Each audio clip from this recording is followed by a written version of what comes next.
Looks Cress Welsing, white power versus non-white powerlessness. So you already know the vibe. Salute to everybody. Make sure you drop your like for this great queen on your screen. This great queen on your screen dropping knowledge. It's not just about us following everybody in their knowledge, but guess what? Certain people's knowledge can tap your mind and open your view and give you a broader perspective, a broader paradigm on not only life, on society, on views. When Dr. Cress Welsing starts to speak, she starts to talk about a lot of different things and the symbolisms in things like the bullfighting and stuff like that, and how it came from Spain, and how it symbolized when they chased the Moors, the northern, back to Africa.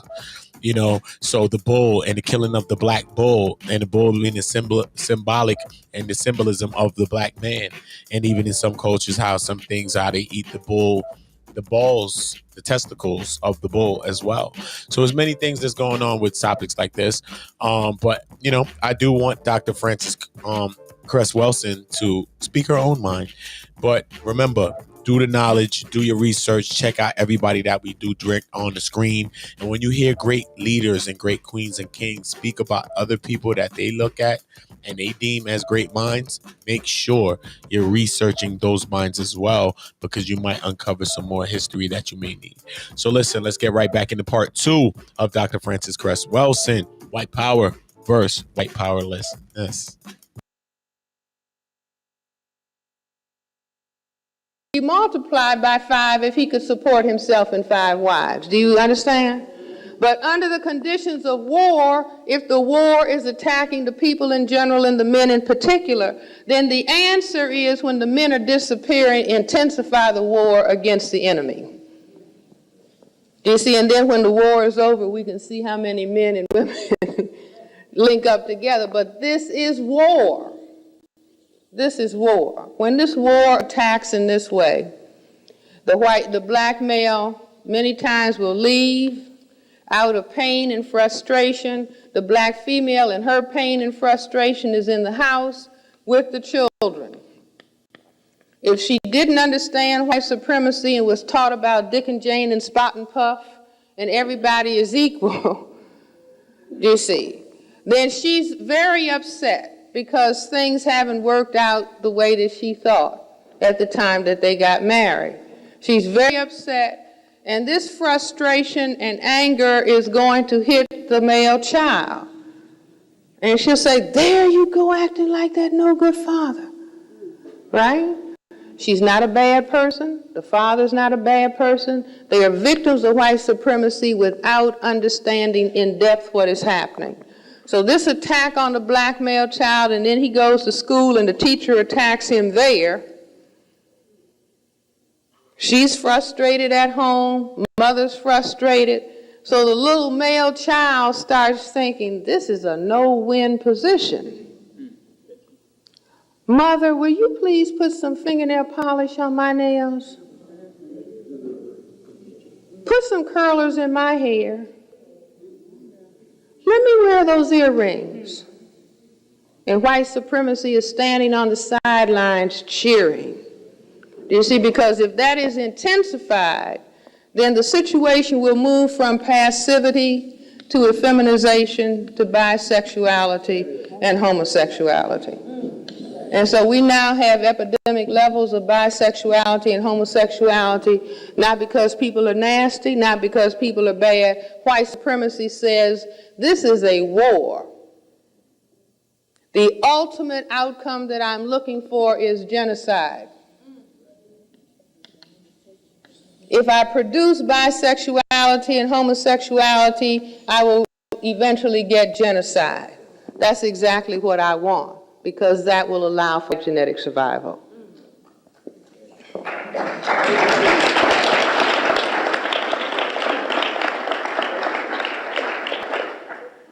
Or we can go another route.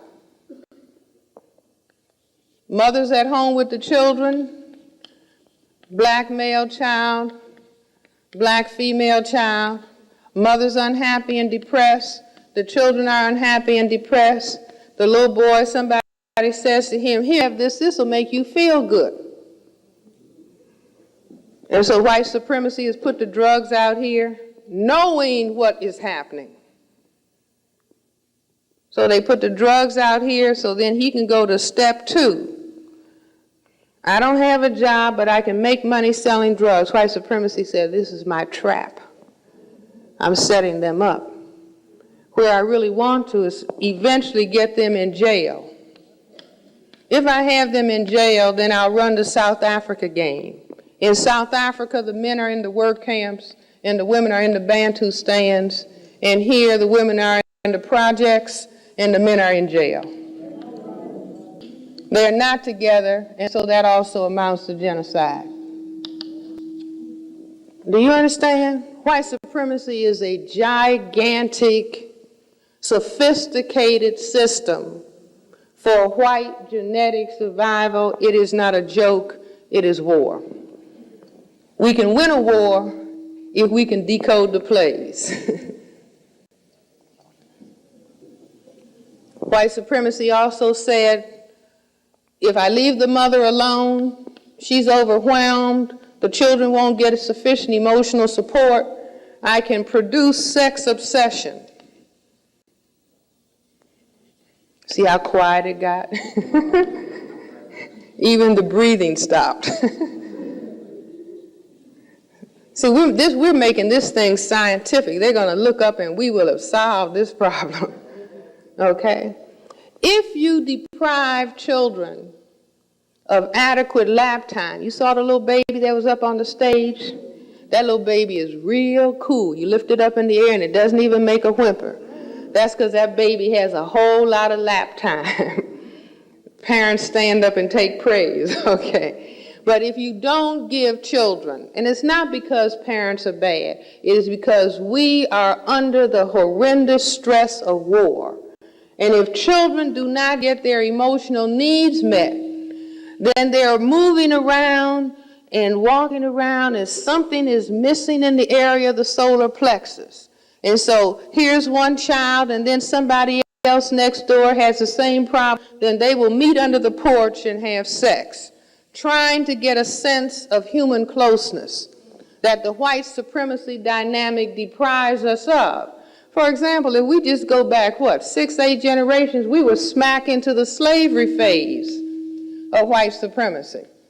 The slavery phase of white supremacy was, black lady, you're going to take care of the white baby. Now put that black baby in a box out in the field somewhere. You are nursing the white baby. So nobody was getting their dependency needs met, and that was handed down. Beyond that, white supremacy said, Hattie, I want you to have another baby because I need some more slaves. So Hattie was breeding. That was the old-time white supremacy dynamic. The modern white supremacy dynamic is welfare. Hattie, I'll give you a little bit larger welfare check. Just make another baby. I know you cannot take care of them. I know you cannot meet their emotional needs. So whether we're in formal slavery or the modern welfare state, we are going to produce inferiorized people. Do you understand what I'm saying?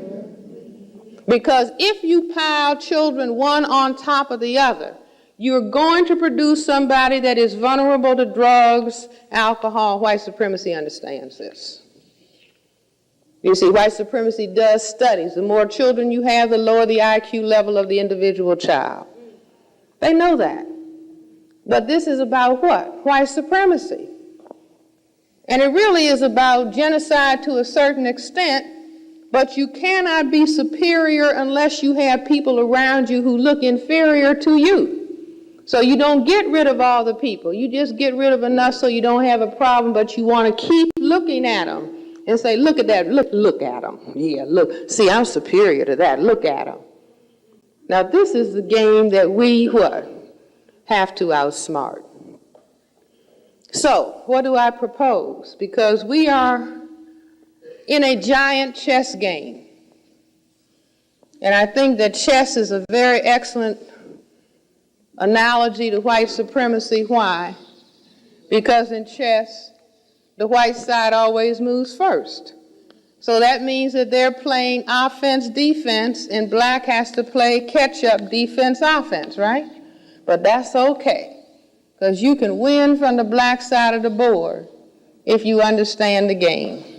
So, I propose Cress chess. That's like laying out the chessboard for an understanding of white supremacy. So you put white on this side and black on this side, and instead of having 8 rows, you try to put 9. So you have economics, education, entertainment, labor, law, I got more, politics, religion, sex, and war. And so this is under sex, if you will. So they make a move, I'm going to make you make inferiorized people, because I can always overwhelm inferiorized people. So on our side of the board, under sex, my recommendation is no black woman have a child before 30, no black man have a child before 35, no more than 2, no closer together than 3 years apart, as a strategy for making soldiers.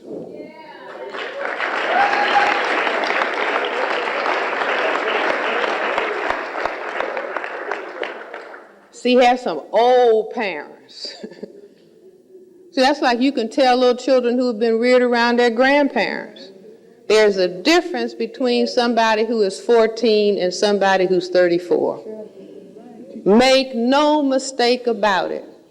They would prefer, and this is interesting, this is so interesting to me, after I started talking about this 30, 35, no more than 2, no closer together than 3 years apart.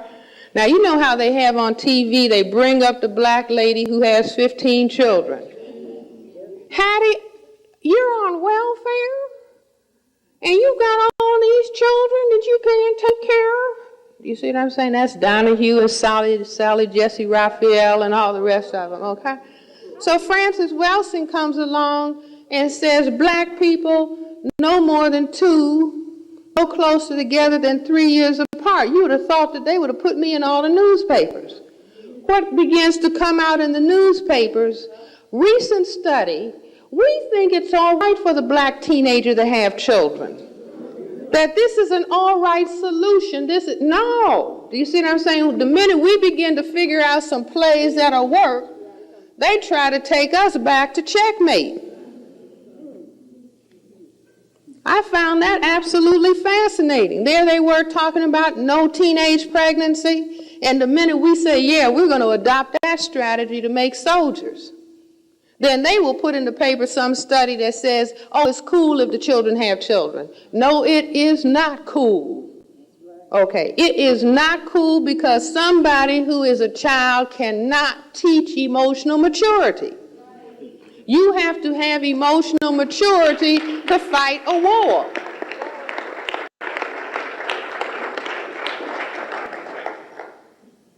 So that's one strategy, okay?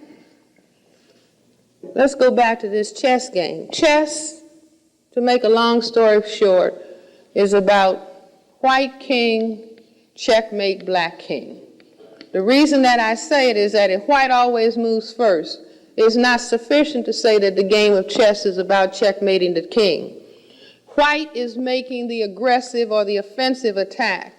So the game has to be about what? White king checkmating black king, right? So this is the same thing as white genetic survival. The war for white genetic survival.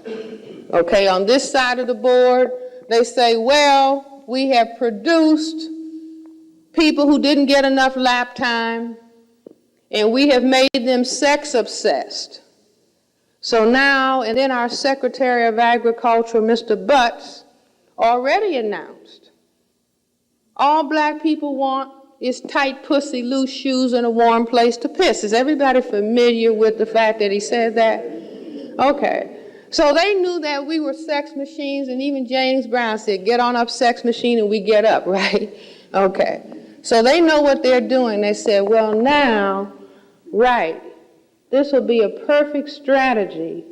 We will make a biological warfare weapon that is sexually transmitted.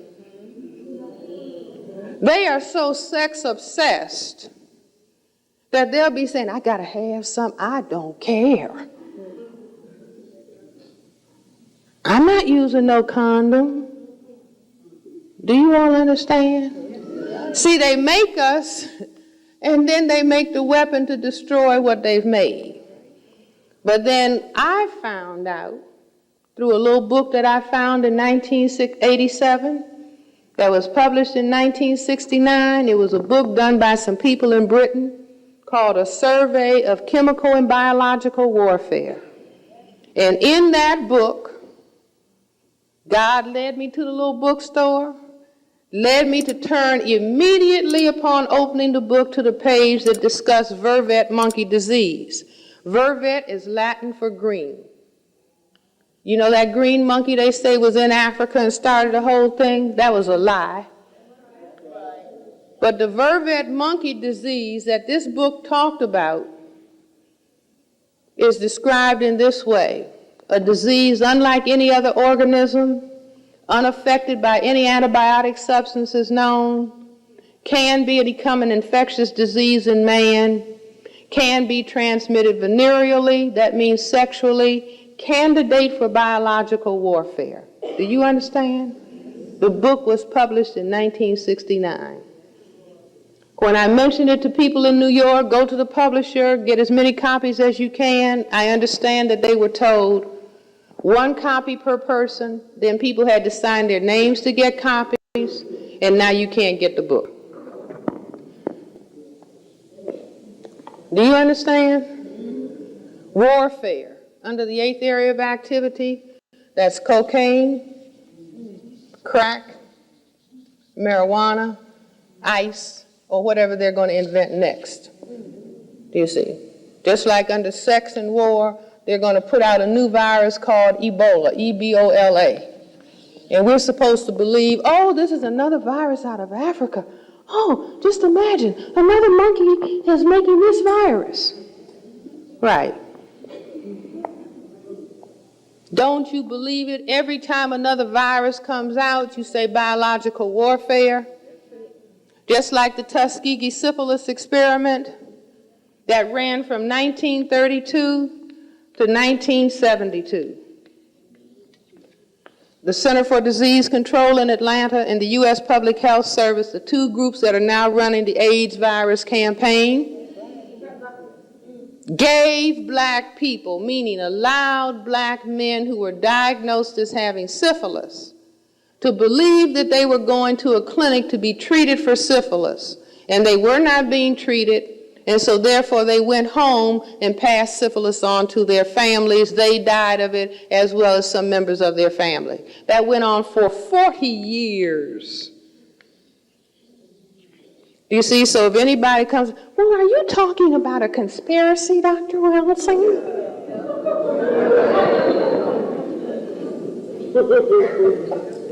See, I don't say it's a conspiracy, I just say it's a plan.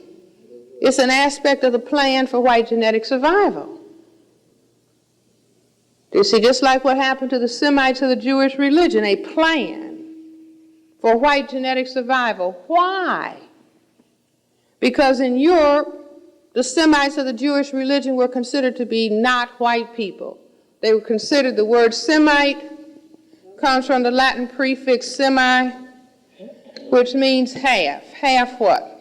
Half black and half white. This was a population of people made on the northern tier of Africa of the combination of Greek and Roman soldiers and black women in Africa. So 2,000 years ago, when the mulattoes over there were made, then some of them went up in Europe with the definition that a Jew is anybody whose mother is a Jew. So that meant that the woman could have sex with any white man, hoping that the children will be lighter and lighter. We know about that, right? There are people that plan, well, if I have sex with a white man, then the child will be light and the child will have a better chance. That's the same thing that they were doing. Trying to get blonde hair, blue-eyed people with more European-type features and straighter hair.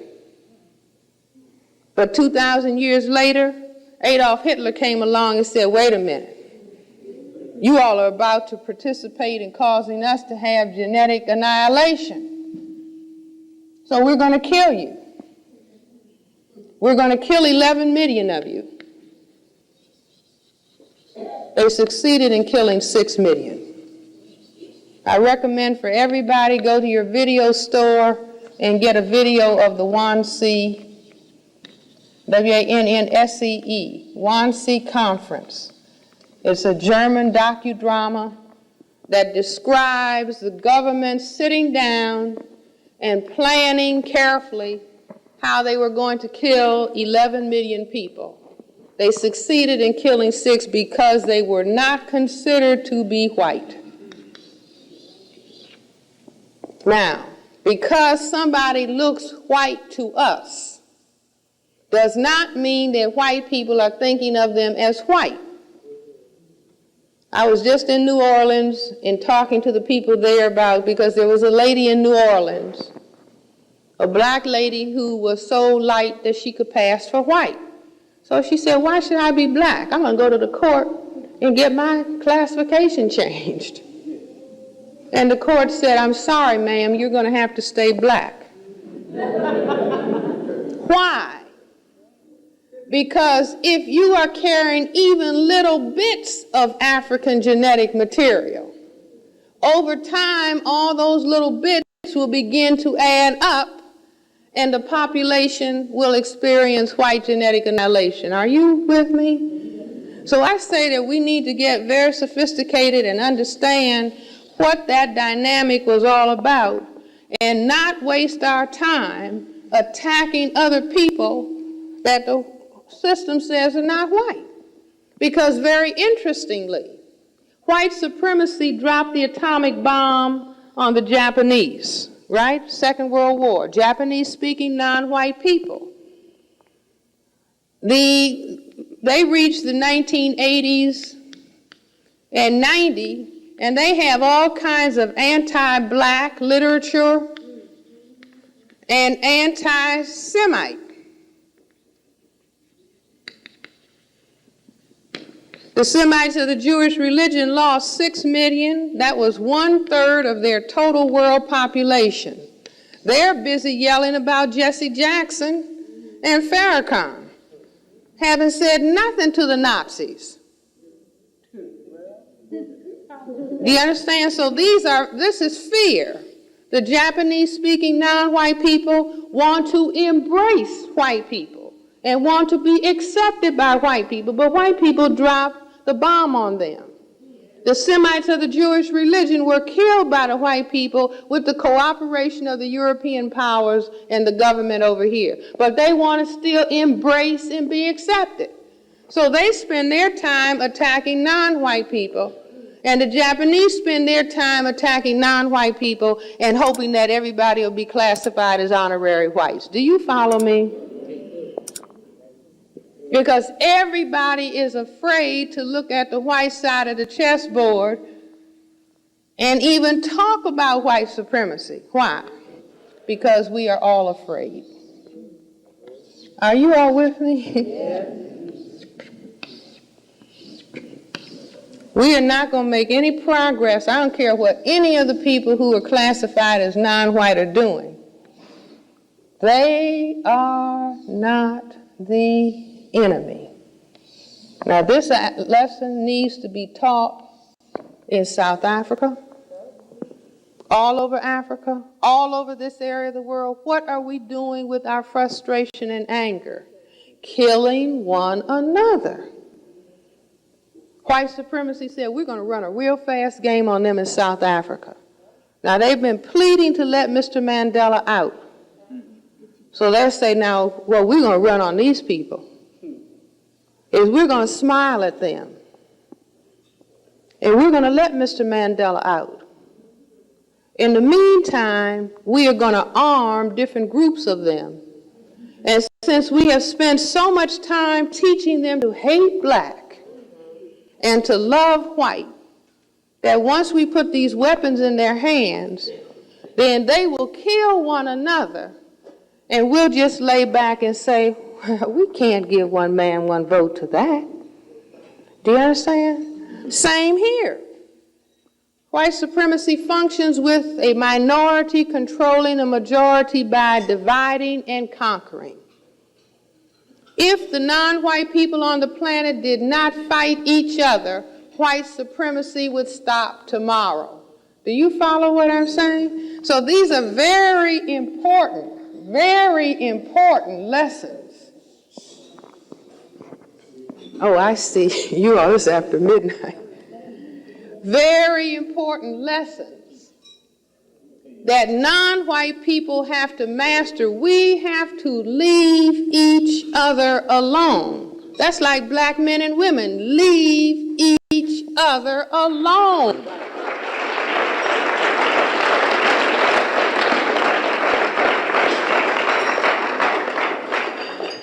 See, because what we do, being afraid to face this side of the chessboard, we dump our frustration and anger on this square attacking this square, or this piece attack that piece. You see, and we have the illusion that we are into something and solving something. The only way that we're going to solve something is to direct our attention at white supremacy, even if we have to sit and look at it and say we're afraid. Well, you're afraid, so what are you going to do? Well, we don't know. We are not going to do anything because we're afraid right now. If we get over the fear, we're going to start looking in this direction. But this is absolutely critical. Absolutely critical. Don't get on any TV programs arguing with other black people.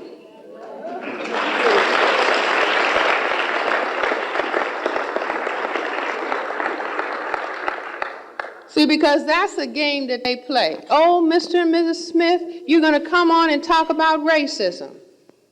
I know that I'll make you all fight, and then the white people just lay back in the cut and just look from side to side as we're hitting each other. Racism goes on discussed while we are battling it out with each other. So all of these little games, it's just like racism goes on, the black man and the black woman are fighting each other. The black male against the black male, the black female against the black female. Squabbling and arguing, my sorority is better than yours. My fraternity is better than yours. My church is better than yours. My tribe is better than yours. My club, you all understand.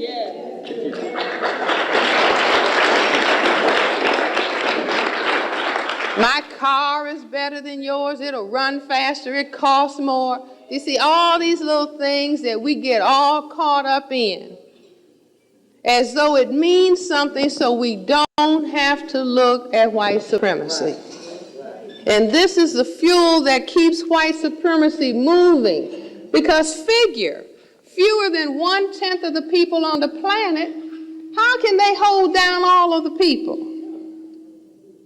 No, they have to make armies of the non-white people who are willing to fight and kill and name call and focus on one another. And they can do that day in and day out and day out and day in. So I say that our responsibility for the 1990s and moving into the year 2000,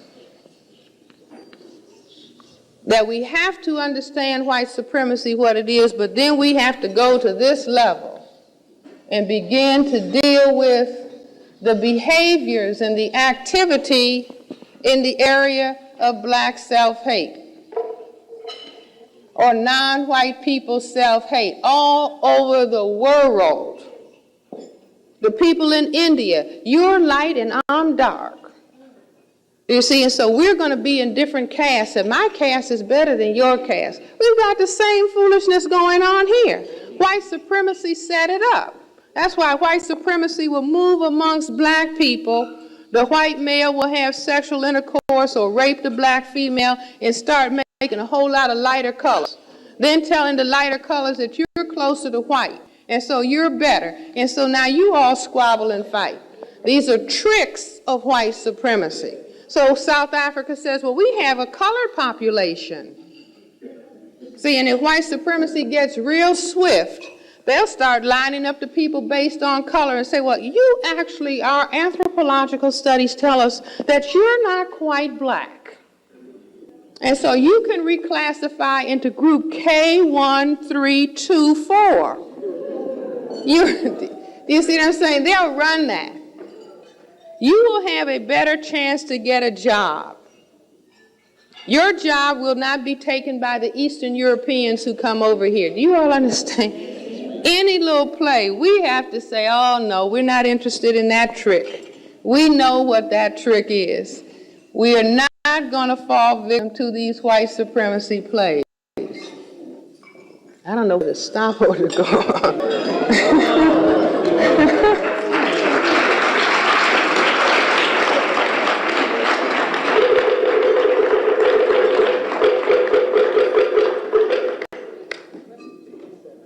See, but what we are trying to do, what we are trying to do is move on up this pyramid and become pyramid builders, but we're right here in the middle, right? At this very critical layer. But if we decide if every individual black person, if every individual person of African descent, since we are the mothers and fathers of all of the people on the planet, we should be the ones who say, we'll lead the way. We're going to show all of the non-white world how to bring justice to the planet.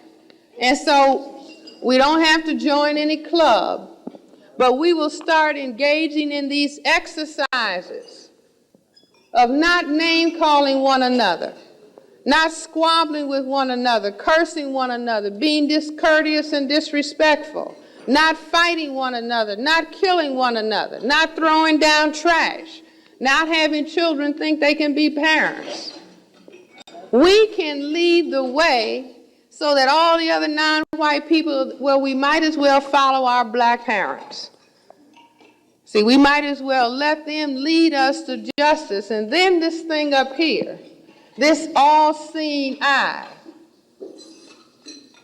I believe that that is going to open up and begin to give us the power that we need to finish off the injustice and the evil of white supremacy. Now, I'm not talking about killing white people. That's not necessary. Because here on this planet, that tiny minority of people, fewer than 1/10 of the people on the planet, that they now have overwhelming power because the non-white people are neutralizing one another. But if the non-white people start focusing in on white supremacy, then they will surround it with their eyes, and it won't be able to move. Can you see that? If everybody is focusing and looking at white supremacy, it'll be just like a grandparent casting that eye on you, and you gotta shape your behavior up. Do you understand? They won't be able to make a devilish move.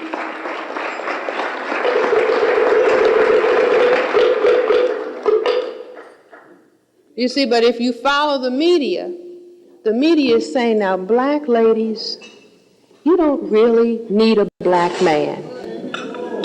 The in thing is a white man. Just like the media is saying to black men now, look, we've come a long way. This is in. Every black man can have a white female. You see, but then the counter racists and the people who are interested in establishing justice will come along and say no sexual intercourse with any person who classifies themselves as white.